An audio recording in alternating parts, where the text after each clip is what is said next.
If I lost everything, so I had no brand, no name, no audience, no followers, No money. no email list, no nothing, zero. What would you do to get the first 5 clients in today's market?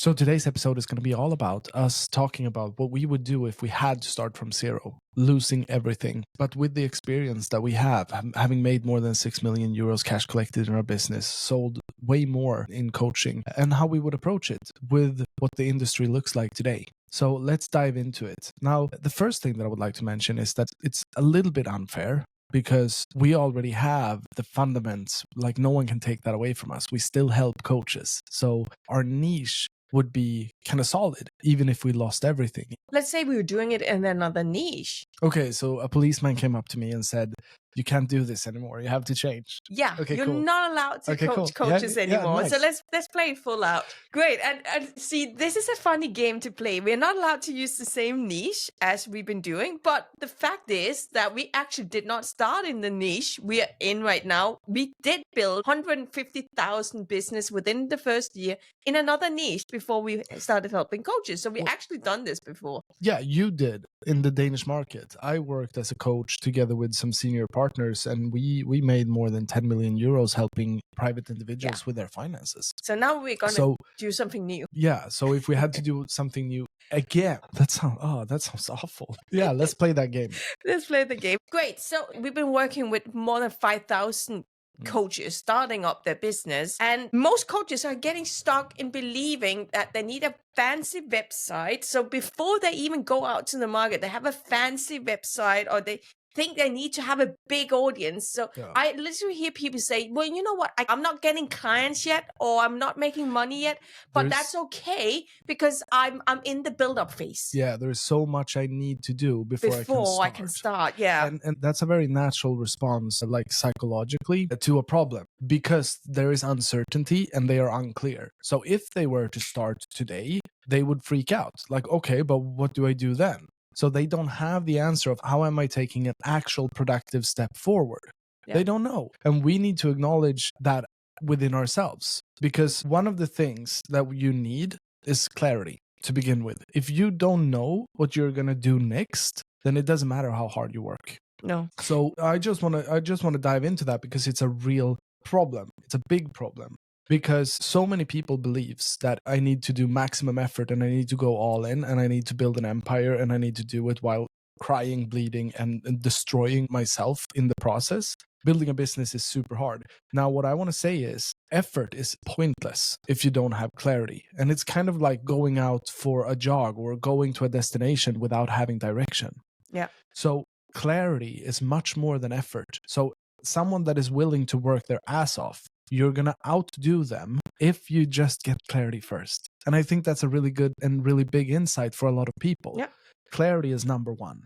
Then put effort in. Because another thing is that I think a lot of people believe they need to spend money on ads. I need to spend money on marketing, or I need to have my program ready. I need to have the perfect program. I really need to have the offer. So they spend so much time getting a course platform, building up course, doing all of this work. Yeah, I was just about to say that having a tech-heavy business starting out with fancy systems and complexity, it's literally the worst thing that you can do for your business when starting out, because you're building problems that you're not going to move forward by solving. And you know, I actually remember when I started up, like there was a huge ego part in me about like really wanted to look like I'm a business person. So I wanted to look busy or look like I was professional. Yeah. And it comes from a lot of insecurity, right? I need to look professional. So focusing on the wrong parts because of my ego. I have a similar share about that. When I started my first business, I was 19. And it was all about me having a business so that I could say to people that, hi, my name is Lucas and I have a business. So what do you do for a living? Yeah, I'm a event coordinator and I help artists to do blah, blah, blah. What's my website? Yeah, totally. I have a business card. Yeah, totally. And it was all about that. But the shameful truth is that I sent my first invoice 3 years after I started my first business because I didn't have the clarity. It was just a significance thing because I was very inspired by my best friend and his mother and father, and they had so many businesses and they were so productive, and I just wanted to be like them. So I kind of started, and I had to, and that's the important piece. I learned in those 3 years, I learned so many things that I carry with me today. So it wasn't pointless. It was just the journey. Yeah. But now, if I had myself as a coach today, I would tell myself to literally find a client, because it's so much more important, because the moment we find a client, we're starting to move and actually create that identity into something that is not a shallow shell. Yeah.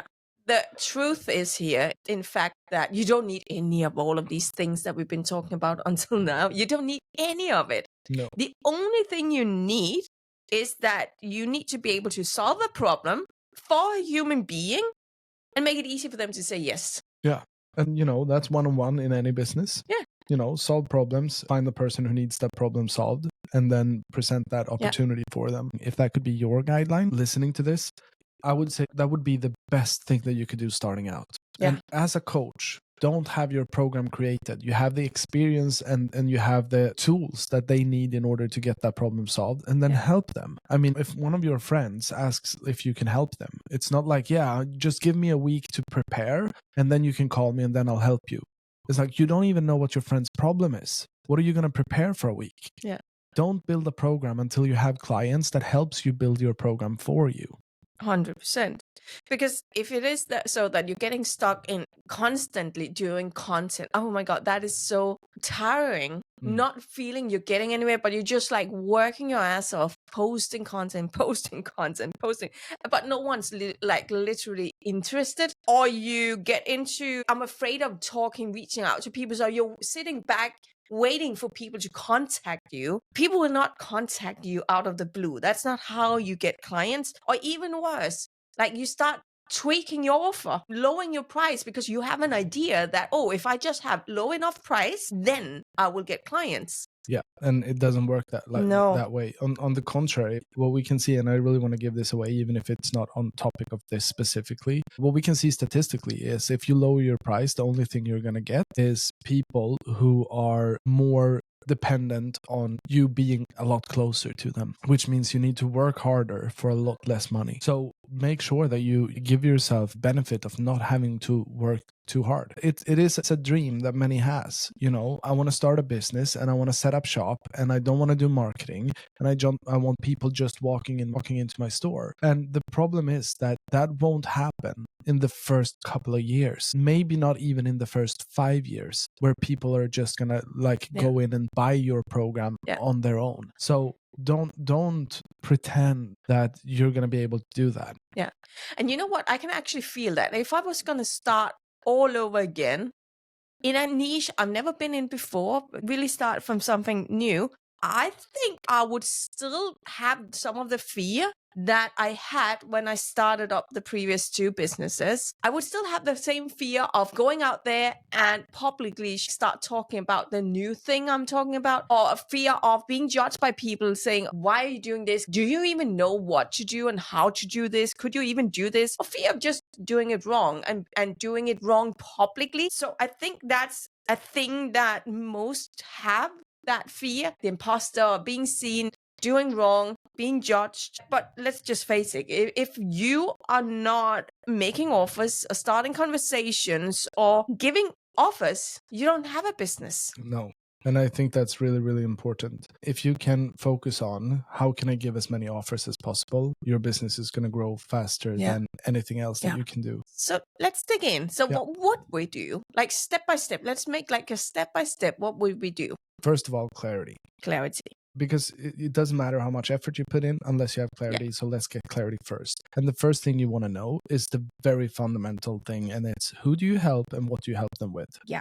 Don't do the mistake to say that I'm a well-educated coach. I'm very good at the skill of using coaching as a communication tool. So I'm going to help everyone. Yeah. Because, I can help everyone. Yeah. Because you can. Yeah.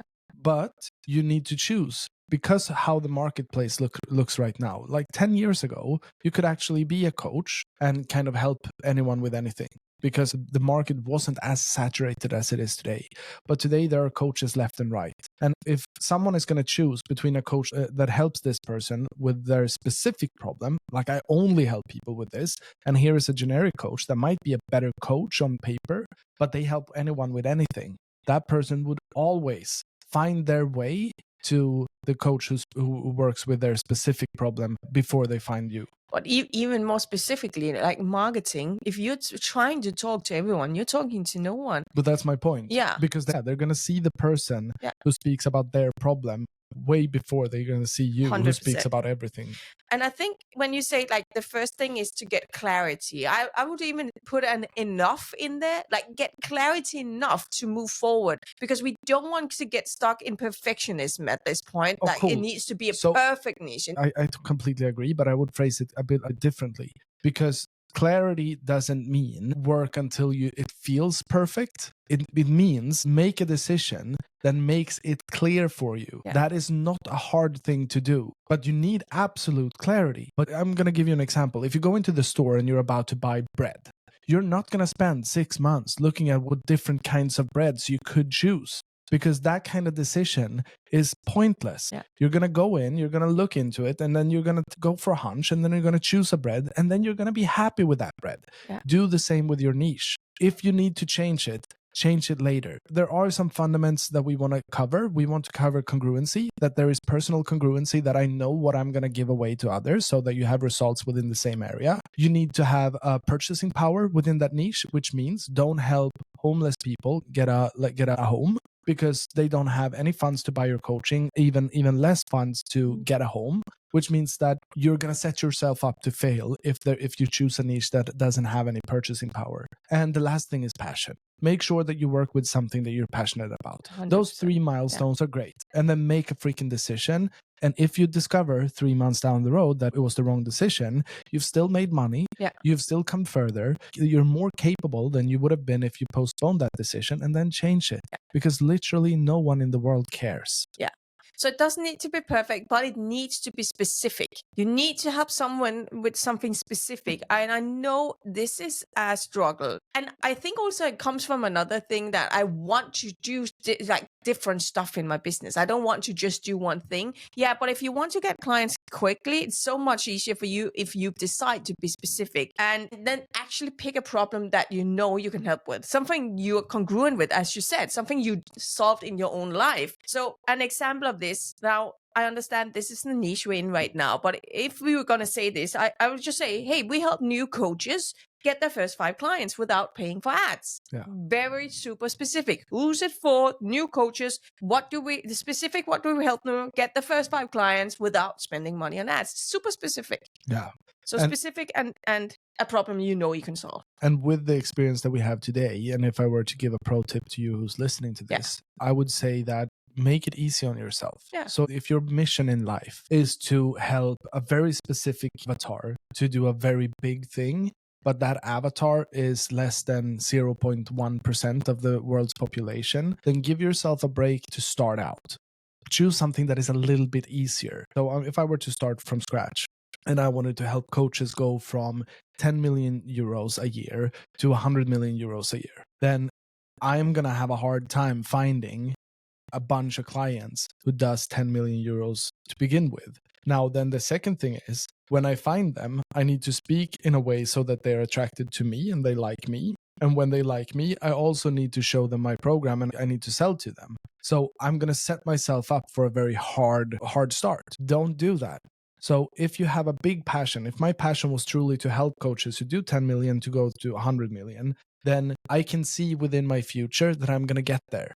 But I'm not going to start there because it doesn't give me a head start. It doesn't help me to get up to speed, to start running fast. When you choose something, you want to make it super simple for you to find, let's say, 50 people that you assume has the problem that you solve. Step number 1, get clear on who you help.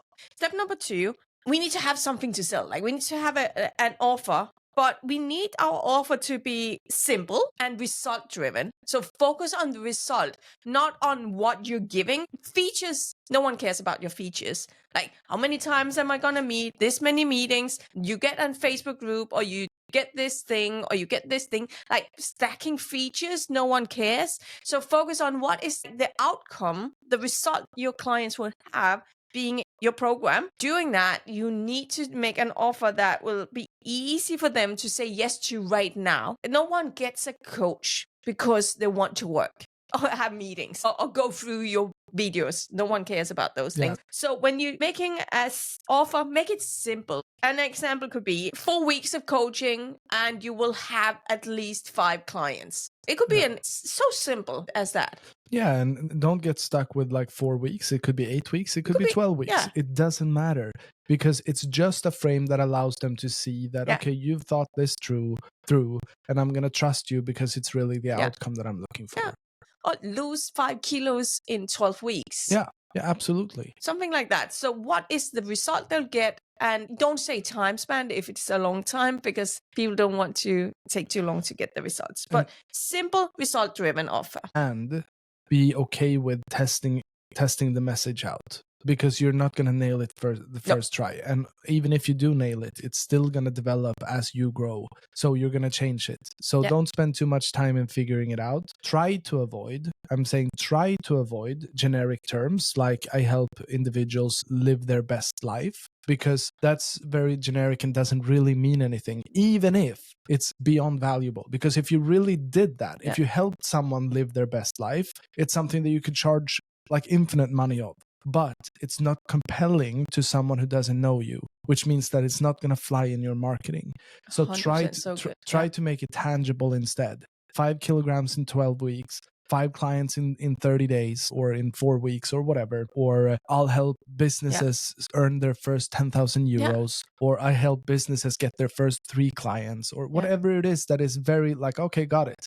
It's clear. Anything can be made tangible, but don't get stuck with, oh, it needs to be perfect. It's not tangible enough. Freaking launch something and then share where you're coming from. Let people see your heart, because the moment you show passion and show a commitment, that moves people enough for you to have a conversation with them. And the moment you have a conversation with them, you figure out what are the specifics for this individual. Try to avoid the generic stuff. Try to make it tangible, but don't spend a week doing this. Spend 2 hours. And put a clock on it. It's so good what you're saying, because I think a lot of people will get stuck in, but I'm a life coach. I help people with something that is fluffy, very hard to put something on. I believe it's about not daring to go deep to understand your clients. So you need to have an idea about, if you're congruent, you also know. So if you're saying, hey, I'm helping people to live their best life, you need to know a little bit more about that person, understand. So why is this person not living their best life? Is it because they're not happy in the office or in the work? Is it they're not happy in the marriage? Why do they not live and solve that problem? And here's the thing. I know there's a big fear of, but if I say it this way, then I'm excluding a lot of people. And you will. But you're also going to include everyone who can relate to their situation compared to your problem. And you're going to get more clients than if you speak to everyone. And to be very, very clear, we help coaches. We speak only to coaches. We still get therapists into our world that wants help, because they can see that my occupation is so similar to coaching that they can ask, is this applicable to me? And we can be, of course, but let's hang out. Let's figure it out. Let's get specific. Exclude people in your marketing in order to be able to be specific. Yeah, love it. Step number 3, we need to get some content out there. We need them to find us now. We need to find them, or we need to help them to find us. The third thing, before we start making content, I would say, do a stress test. Can you find 50 people that you believe has the problems that you solve? Because it's a good test of, will I be able to find these people? Can I pinpoint? And that's an assumption. You don't need to know for sure. You can look at statistics. Statistically, how many people in marriages have something that they struggle with? Okay, 90% of marriages. It's closer to 99%, I'm sure. But okay, good. So can I find... I'm happy we're going to get married next year. Yeah, but we are the 1%. We've always been the 1%. Stop downselling us. All jokes aside, though. But if you can find 200 people that are in a marriage, then you're going to find 50 people if you help people to become fulfilled in their marriage. But you need to be able to control that narrative, because if you can't, then you're in for a hard battle. Yeah. So this is actually what we're going to do now. So the first task we're going to do is to do content to have those people raising their hand or let you know that this is for them. They are the ones you're actually speaking to and they need the help. Yeah, and if you're like, yeah, okay, cool, but how do I make content that gets people to raise their hand? I just want to say, if you're listening to this and are not in our free Facebook group, then join our free Facebook group, because we have a lot of resources, templates, and stuff that you can kind of brainstorm. Come and join our next full-day event where we actually help you, give you a copy on exactly how to do that. Absolutely. And in order to do that, just reach out. Instagram, Facebook, wherever. We'll help you. We need to do some content where we're very clear on letting people know I'm doing this thing. I help this avatar, this person who has this problem to get this result.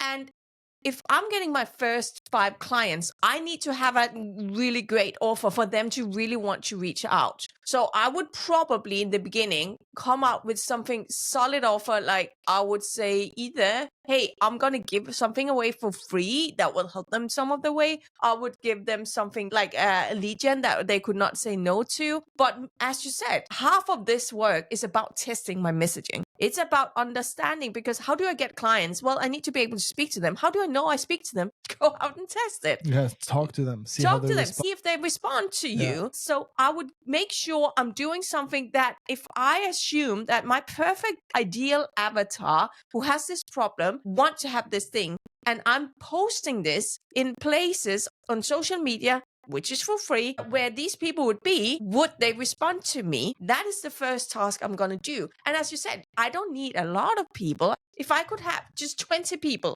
saying, this is me, I just need to get the first 5 clients in this right now. So if I could get just 20 people, could it be like, knowing how many million people who's online on social media, could I just find 20 people saying this is something they need or want out of all of those? Well, if I can't, and I'm actually in every place where these people are, there's something with my messaging I need to go back and change again. There's something in my offer in my messaging that is not working. So that's what I really want to do. I just want to say, love that simplicity of it. And I want to add to make sure that you keep it as simple as you described it. And if you need to listen to it one more time, then rewind and listen to what Sani just said. And if you have any questions, then understand that that question, when you've answered it, is the real thing that is going to take you closer to getting your next 5 clients. So that is, if you have a question about how do I do that, or what does that mean, that is the question you need to figure out right now. Yeah. And if you, again, rewind and listen to what I just said, I did not say, start telling about your life story. I did not say, tell about how often you meet, when and how, and what that would look like. Don't tell about the name of your program. Don't tell about the name of your method. Yeah, you don't even need to describe the method you use. It's not about you. It's about them. Don't talk about your coaching. Talk about their results. Yeah. And also, Sani did not say, now go and make a post on social media where you say, I'm starting my coaching business. Hey, someone want to buy? I'm looking for 5 clients. Because like I said before, that's just not going to happen. It's a dream thing. We need to maintain and care for individuals. We need to care for them and see them as the human beings that they are. And we want to respect them. So make sure that you do that.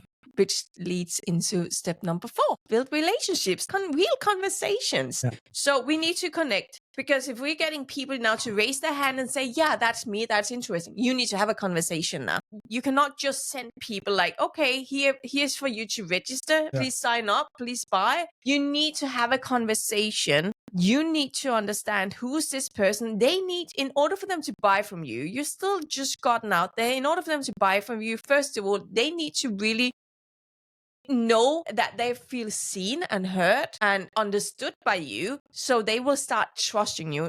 Basics in marketing: know, like, and trust. Yeah. They need to trust you, they need to like you, and now we fixed the first one. They know who you are because now you have a conversation. So we need to have conversations. And step number 1, comment on your content when they're saying, but sales is a private thing. Having a personal conversation where you can actually dig down to understand that person is a personal thing. So now you take it into your DMs, into your messenger, into your chat function on your social media. So you need to have conversation and actually find out, why is it they responded to this thing that you said? Why did they respond to this piece of content? What's their issue about the messaging you wrote? And what would they like to have? It's literally about having communication and being curious about these people, understanding them. Just the fundamentals of realizing that you're going to sell your coaching to real people who will need the help that you provide. So the more you can take yourself out of the equation, which means take your need out of the equation, focus on them, not focus on what you feel, not focus on what you believe, because let's be honest, whatever you believe is different from what they believe, and just don't get into the trap of becoming very, very self-obsessed with what will they think, how will they think that, and because you're just going to trip yourself over and you're going to fail yourself. So focus on them and focus on service.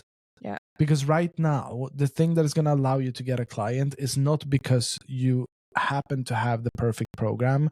It's because you were actually interested in them. It was because you were actually paying attention, listening actively to them. And it was because you've orchestrated that conversation even happened. So you just happen to have the perfect solution for this person. That you've announced that I'm doing this. If I could help you for free, who would be interested? They raise their hand, you start a conversation. They've already expressed interest. Now it's just about you thinking about them. What if they were a customer in a restaurant and you were their servant? How would you give them a 5-star experience? What could you say? And then play around with that until you figure out how to serve someone in this context in the coaching industry and coaching space. Which leads to step number 5. Now, give them an offer. No, okay. Yeah, but you're right. Give them an offer. Maybe not saying that way, but make a clear and confident offer coming from a place that now I know who this person is. I understand their need. I understand what's the problem. And now I know that I can actually help this person. Give them an offer. And sincere offer is like, hey, want to jump on a call and have a chat about what it would look like if I help you to solve that? Or would it be helpful if we jumped on a conversation and looked into if I could help you to solve that? It's a clear offer, clear offer. And you want it to be a conversation, a call, either on Zoom if you're very confident about what it is that you're going to do. If you feel a little bit hesitant, do it over the phone because that's easier for you to navigate. And then how to do the call. Again, serve them. 10% should be about joining your program. 90% should be about understanding what their situation actually is. And if you do it that way, 90% of the call is about figuring out who they are, what they want, what their problems are, and what they desire. Then you have all the information to be able to present your offer in a good way. If you still feel that, oh shit, I have a hard time doing this, again, join our free Facebook group or join our free 4-day event. Then we'll give you the frameworks. So then we'll give you the how-tos. And the how-tos. Yeah. And I'm not necessarily saying that follow a script, but you need to follow a framework that takes care of them throughout the entire call.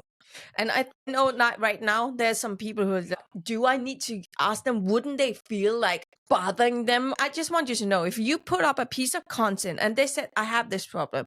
If you had a conversation, they actually answered you. First of all, I would say it's very egocentric if you're not offering them. If you know you can help someone, but you're not even giving them an opportunity to make that decision on their own, to have a conversation or know, like, what does that mean about you? What does that say about you? That's egocentric for me. Give them an opportunity. If you know you can help someone, give them an opportunity to get the help. But also understand that if they raise their hand, if they are having a conversation with you, it's not like they didn't have any other things to spend their time on. So they're secretly hoping that you have the solution to their problem. So help them out. You're not bothering anyone by offering help. And it bounces back to what I said before. Don't get stuck with what you believe or what you think or what you like, what you're afraid of, because it's not about you. It really isn't. If you want to build a business, you can't build it serving your own needs. You need to look past that and find a purpose that makes it important enough for you to overcome whatever stands in your way so that you can do it anyway. Because that is what business is all about. Yeah. It's one of the most important gifts that you can give to yourself, to serve a purpose that is beyond yourself. Because it's going to breed happiness and fulfillment. Yeah. So to be even clearer, if you feel that, oh shit, how am I coming across? Then reverse it. Like, if you really needed that help and someone had that help, how would you like them to approach you? How would you like them to speak to you? Would you be offended if they were really paying attention, caring, and actively listening to you? Would you be offended if they said, hey, could I take you on another step and let's jump on a call? Because I would like to see if I could help you out even more. Yeah. No, you wouldn't. And look at the value of if you could get that. Now you're congruent and you're helping others get this result. But there was a time in your life when you didn't have this result, when you were fighting with the same problems that your future clients are having. If you could go into the supermarket and buy it in a freaking can on the shelf, what would be the value of that? And how many of those cans would you buy? You would buy it so that you had it forever and ever. And it wouldn't be possible to put a value on it, because that's how significant the help that you give is. So you need to check into that kind of part of you that allows you to commit to them on a higher degree than the fear that you're feeling. So to wrap this up, you do not need 10,000 followers. There was no 10,000 followers. The only thing we said is we need to get 5 clients, the first 5 clients. We looked for getting 20 people saying that there's something they're interested in. We had clarity. We gave a simple offer. We made a piece of content. We had conversations, and we gave a great invite to have a call with us. Literally everyone will be able to get 5 clients. The complete process we just went through. Everyone can do that in 1 to 2 weeks. Everyone, no matter what niche you're in, you can get 5 clients within the next 2 weeks. Just doing the right things and focusing and move forward. Take action. Yeah, and it's not about effort. No. The most effort you're going to spend is taking care of yourself. The faster and the better you are at taking care of yourself in this process, the work in itself, marketing, sales, and actually also delivering to your clients, which is your coaching, we're not talking about a lot of hours a week. No. We really aren't. No. But you need to learn how to navigate this so that you can spend the 20 hours a week to make 10,000 euros a month. And again, if you actually want help doing this, make sure you reach out to us, comment below, reach out to us, find our Instagram. You find the link to our Instagram below. Find us, reach out, because we do run 4-day events where we actually show you exactly step by step how to do, what to say, how to do everything we just spoke about. So we can help you out. Yeah, and let's say that you listen to this podcast a year from now, which means that a year since it was released, and you believe, okay, I missed it. We've been doing these events for more than 5 years. Yeah. We've met more than 5,000 coaches. It's closer to 6,000 coaches actually than 5,000 right now, but over 5,000 coaches to launch their businesses. We've done that for 5 years. I promise you, we're going to do it for more years to come as well. So if this is an old episode, reach out, check in, ask us, what do you have that you could help me with? We helped a lot of people getting their first 5 clients by now. 100%. So we can help you no matter when you listen. So thank you so much for today. I love it. Take care, and thank you for tuning into our podcast. See you guys.